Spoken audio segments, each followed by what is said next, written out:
사망보험금은 시간이 지날수록 체감 가치는 낮아질 수 있다. 물가가 오르면 같은 금액이라도 예전만큼의 역할을 못한다. 그래서 미래에 받는 보험금이 과연 충분할지 생각해 봐야 한다. 이런 말들 틀린 말이라고 단정하기는 어렵습니다. 물가가 오르면 화폐의 구매력이 달라질 수 있다는 건 이미 잘 알려진 사실이니까요. 그런데 문제는 이 설명이 어디까지를 말해주고 무엇을 말하지 않느냐에 있습니다. 보험을 설명할 때 미래의 돈 가치만 놓고 이야기하기 시작하면 보험은 쉽게 의미 없어 보이게 됩니다.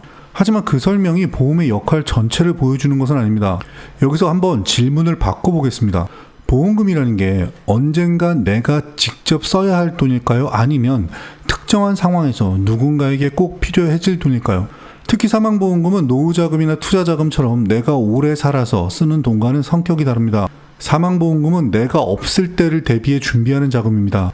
이 관점이 빠진 상태에서 미래에는 가치가 낮아질 수 있다는 말만 반복되면 보험의 본래 역할은 자연스럽게 흐려집니다. 예를 하나 들어보겠습니다. 40대 가장이 있고 배우자와 자녀가 있으며 매달 고정적인 생활비와 교육비가 나가는 상황입니다. 이분이 일정 기간 동안 보장을 받는 사망보험금을 준비해 두었다고 가정해 보겠습니다.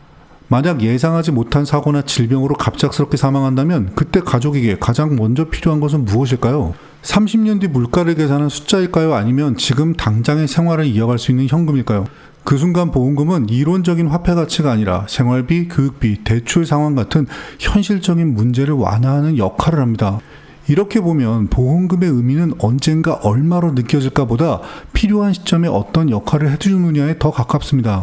또 하나 자주 나오는 이야기가 물가 상승입니다. 물가가 오르면 같은 금액의 체감 가치는 달라질 수 있습니다. 이건 보험만의 문제가 아닙니다. 현금도 예금도 연금도 같은 영향을 받습니다. 그래서 실제 금융 판단에서는 금액 하나만 떼어놓고 보지 않습니다. 사용 시점과 용도, 필요성을 함께 고려합니다. 보험도 마찬가지입니다. 미래의 숫자만 강조하고 보험이 필요한 상황을 설명하지 않는다면 그 설명은 불완전할 수밖에 없습니다. 그래서 보험 이야기를 들으실 때 이 질문을 한 번은 떠올려 보시길 권해드립니다. 이 돈은 언제 필요해질 수 있는 돈일까?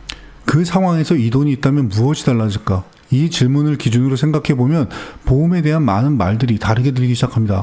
보험은 숫자를 키우는 문제가 아니라 상황에 대비하는 도구입니다. 그 상황을 빼고 이야기하는 설명은 전체 그림을 보여주지 못할 가능성이 큽니다. 그래서 보험 이야기를 들으실 때는 단정적인 결론보다는 어떤 전제에서 나온 말인지, 어떤 상황을 기준으로 한 이야기인지를 한 번 더 생각해 보시면 좋겠습니다.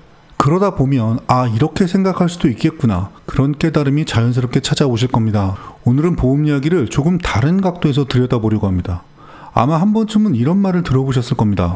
본 광고는 광고 심의 기준을 준수하였으며 유효기간은 심의일로부터 1년입니다.